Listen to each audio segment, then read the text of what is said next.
Hello! Good morning! I am the first discussant for Theories and Practices in Guidance, Part 1.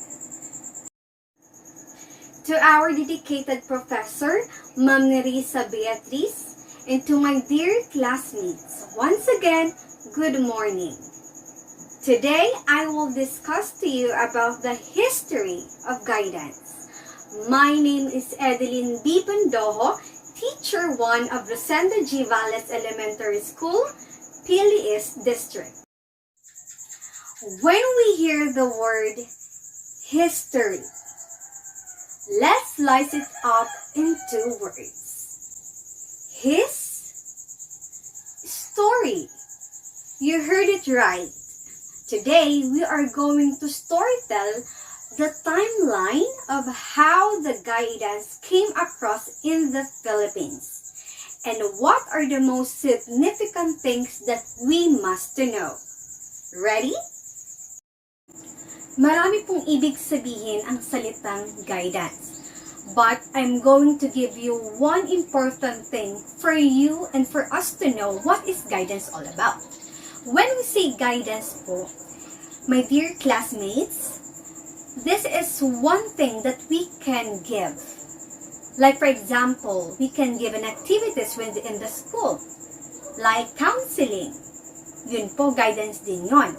And we are trying to give a personal help to somebody. Like for example, for our learners, we are trying to counsel them by helping them to know what was really their interest. What was their need and abilities para po magkaroon sila ng self-direction. So, papasok po dito yung aim ng isang guidance. So, that is the most important thing about guidance. We are trying to establish services and help to others.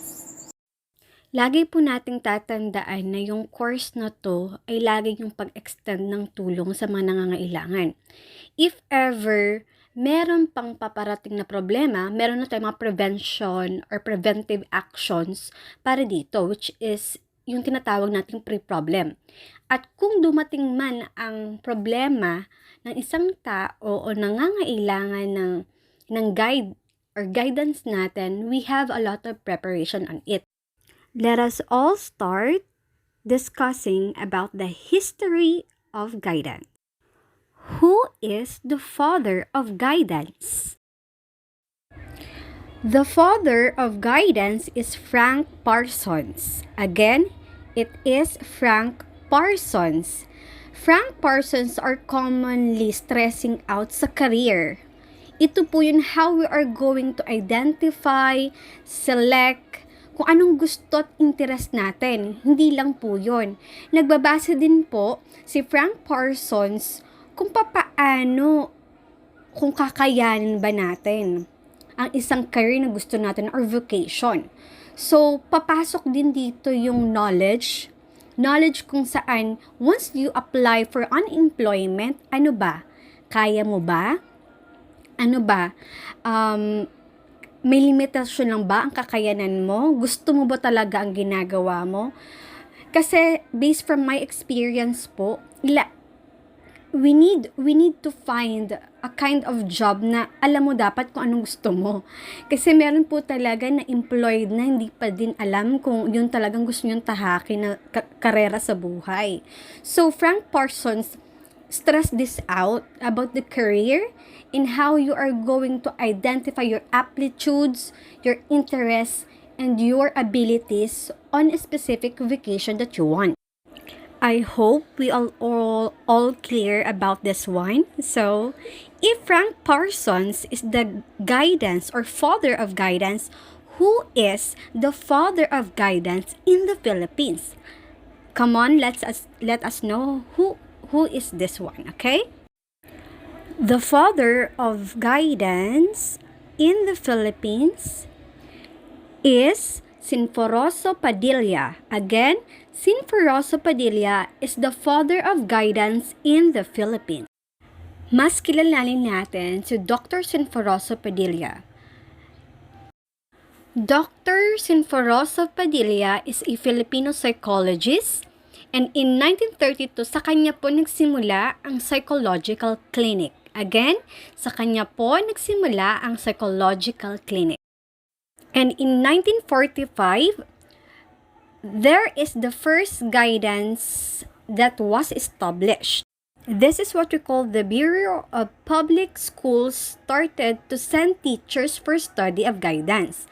Meaning po, if this bureau was sended by the teachers, there were three important things that Dr. Padilla emphasizes. Number one is emotional, educational, and vocational.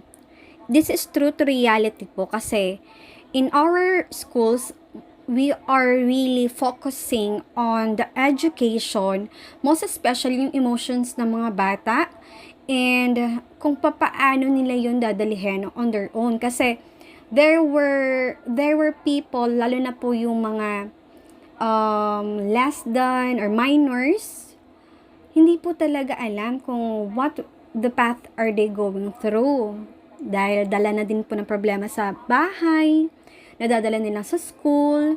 So, this is really very helpful nang nagsimula ang guidance in the Philippines na sinimula ni Dr. Padilla. So, this is very, very, very important na nagawa niya as a legacy in the Philippines.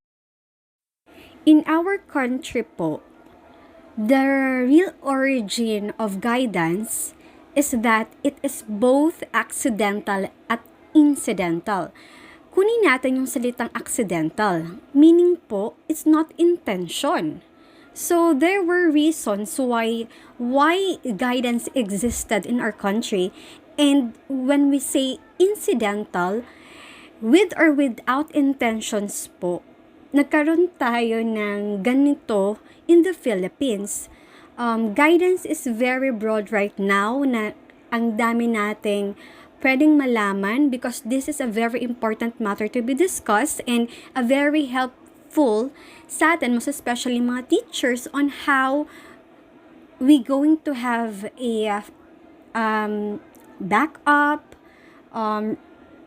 ideas on how we are going to handle those problems kung mapa-school man, mas especially in our at home, 'di ba? Lahat po ng guidance lagi nagsisimula at home at lang learning sa bahay. So, this is very important to know and this is a very important matter to be discussed. Wag na wag po natin isasantabi ang course na to because this was really a very big help to one of us na magkaroon tayo ng kahit little knowledge about how guidance really exists in our country. Guidance and Counseling Act of 2004. Ito po yung polisiya wherein lahat ng activities at lahat ng mga social activities that the government or the state will gonna promote, we're gonna disseminate, ito po ay protected. Protected siya ng ganitong polisiya and law. So, this Act of 2004 embodied a lot.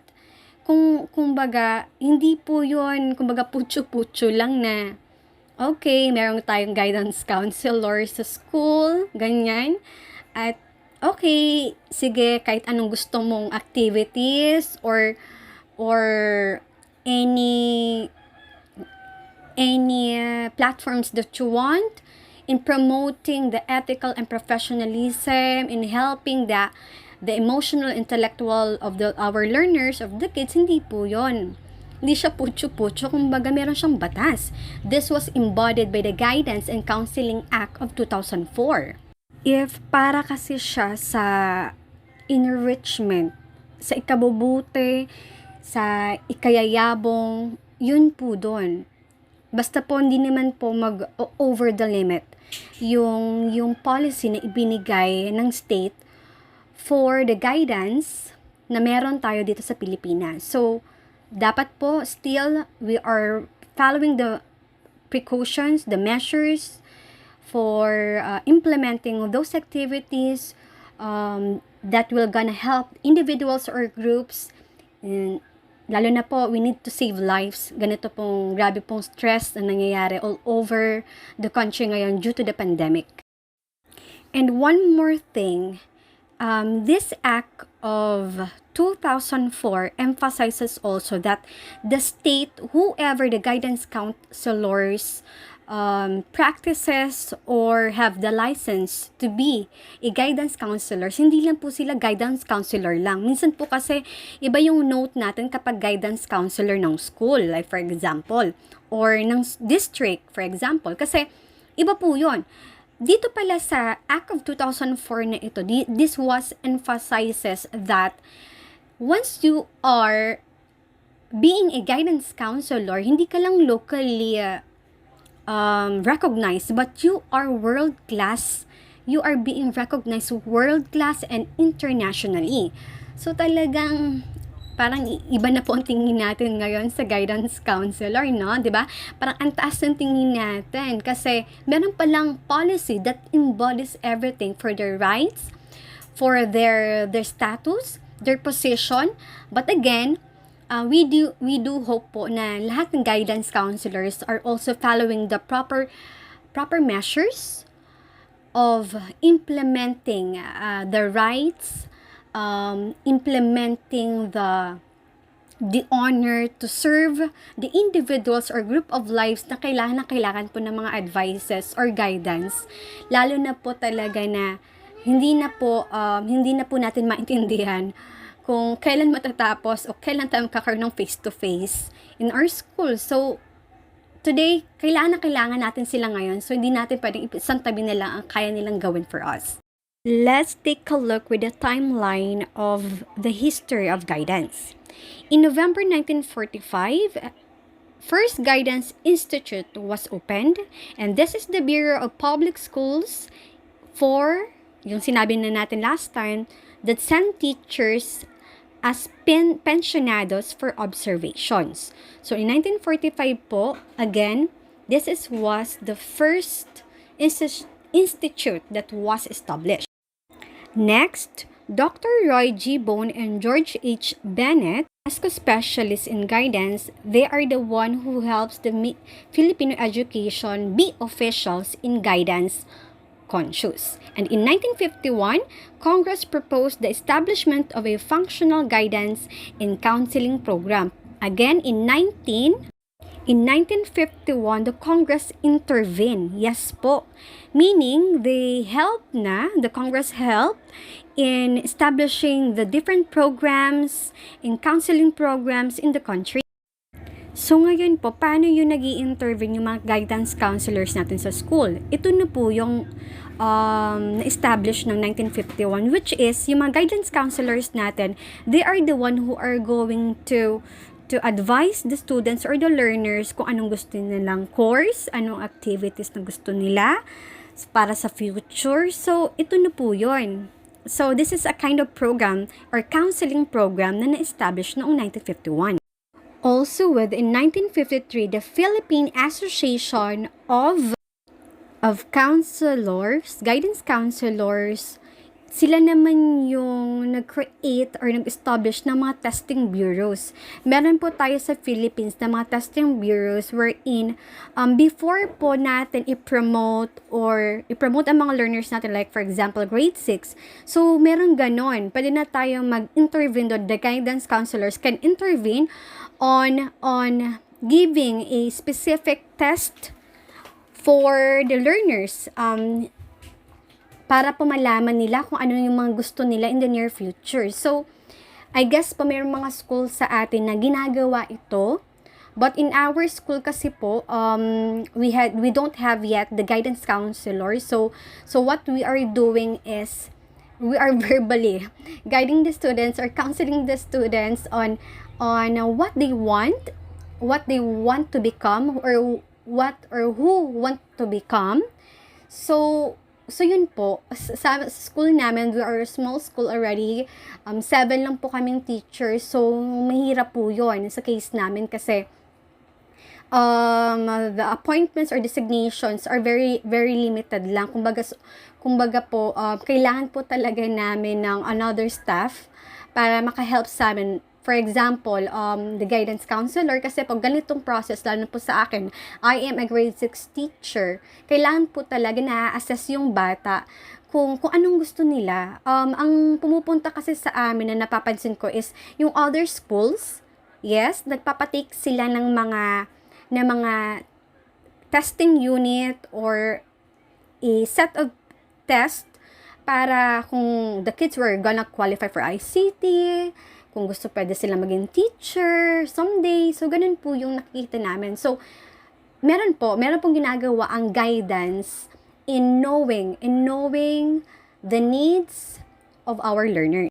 Let us all be reminded po, my dear classmates, na hindi lang po talaga ganun ang guidance sa atin, lalo na yung ginagawa ng guidance counselors, kasi may ginagawa po talaga sila at napakalaking bagay po ng kanilang participation or being a guidance counselor para po i-provide ang knowledge na alam nila to boost the confidence, to comfort one's mind and emotional or intellectual health sa ating school. So, wag po natin, pag nakikita kasi natin yung mga, kumbaga, pardon from the reference, kapag nakita natin guidance counselor, parang, okay, mag-a-advise lang yan. So, hindi po. So, let us have a good points of this, of my topic na, let us feel the importance of guidance nowadays po na kailangan natin in times of COVID-19 pandemic. Kasi, kumbaga, in Bicol, in layman's term, riba raw na ang isip ka mga aki, then uncertain na ang pwedeng mangyari. So dakulang bagay po na ugwakat ang guidance counselor in our school, most especially in our community, na nag-i-spread kang mga knowledge or anything na they know about guiding one each lives. If you are going to ask me, my dearest classmates, ano po ba yun, Ma'am Ed, sinasabi mo mga activities na yon? Paano mo ba masasabi na mayroong mga basehan ng mga pinagagawa nila sa mga test nila in case? Ano yung mga pinagagawa nila verbally in counseling the learners, each one, individual lives? So, ito po yun. There were things na meron silang tinatawag na techniques. So, I'm gonna elaborate with you what those techniques in guidance na part of how the origin of history in guidance takes on. Pseudo-scientific techniques in guidance. Let us get the word pseudo. When we say pseudo, ito po yung sinasabi nating fraud, fake, mga belief. When we get the word scientific, it has what we call the process, right? May scientific method, may basis. So, when we combine the word pseudo-scientific, it is a claim of a belief without any scientific basis. Ganun po siya kalito. But I guess, the guidance counselors use this, and we can now tell or assess that, or we can evaluate them, that the test units, the way they guide the learners, the community, the individuals or group of lives, talagang masasabi natin pwedeng may punto, pwedeng tama. Kasi there's nothing wrong on believing.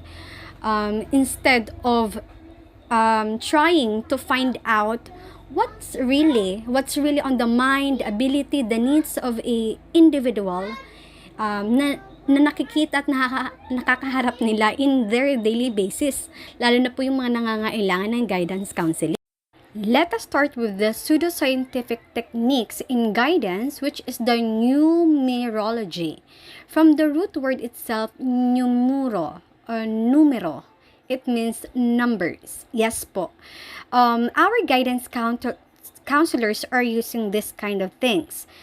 It may be in terms of a lucky numbers. Alam niyo po ba yung mga barahan natin na minsan may mga numbers? So nakikita ko din po kasi siya sa mga kumbaga manghuhula. Rather, let me use the layman's term ng manghuhula. Cause those numbers na nakikita ko sa barahan nila, may numbers yun, may ibig sabihin yun. Most especially kahit yung mga numbers na kung halimbawa, number 8, that's a lucky number. Kasi, sabi, pataas. Kumbaga, 8. Simula ka ng itaas, pababa, pero aakyat pa din. So, ganun. Pwedeng ganun. We can relate it to the birthday.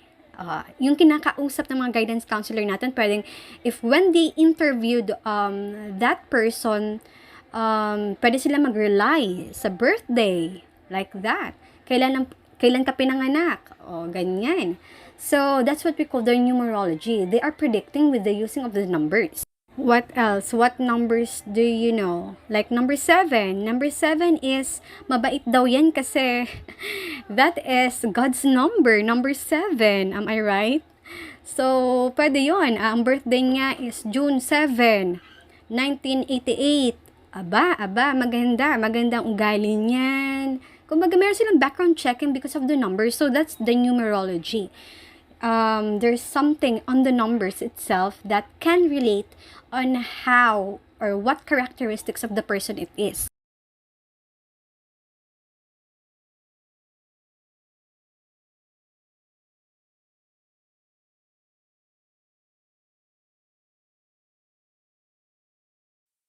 Kapag number 6 naman, or may number or isa lang na combined numbers na may number 6, ay, kung combined, may 1 at may 6, ay meron yun, may paka-half, something bad. Kasi sabi, number 6 is for the Satan's number.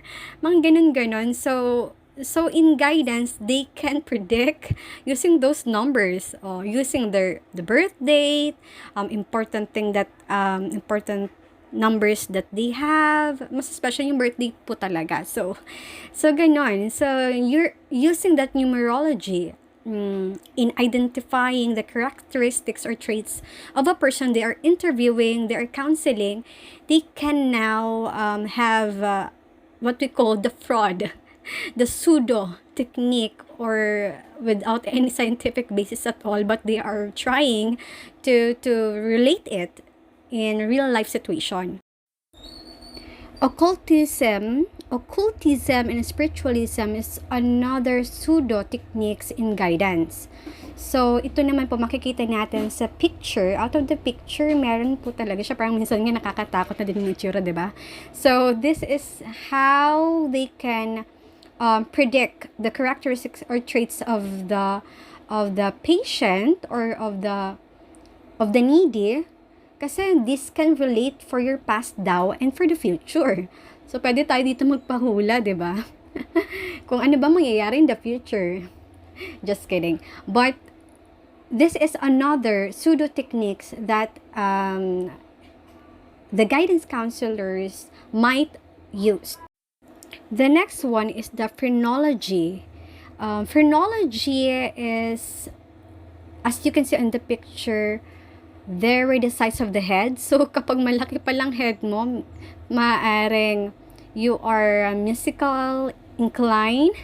Kumbaga, tinitingnan pa nila yung physical outlook ng tao when they're interviewing or they're having the verbal interview or any test at all. So, yun pala yung pwede nila maging basihan. Kapag malaki pa lang ulo mo, magaling ka na. Joke. Hindi po. Kapag malaki, either be galing mo sa math. Kasi laki ng ulo mo, 'di ba? And kung maliit naman, maaaring hindi ka magaling sa math, pwedeng musical incline ka. Ganun yon. So, this is about the sizing of the head in determining the traits and characteristics of a person.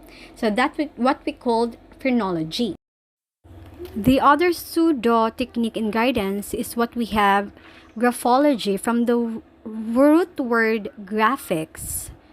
Graph, meaning it's about the written. So, dun pala, there's another thing about it. So, kung alam mong patayo yung stroking nung taong yon, you are testing kung halimbawa ikaw is a guidance counselor, so you can identify kung anong characteristics or traits ang meron yon.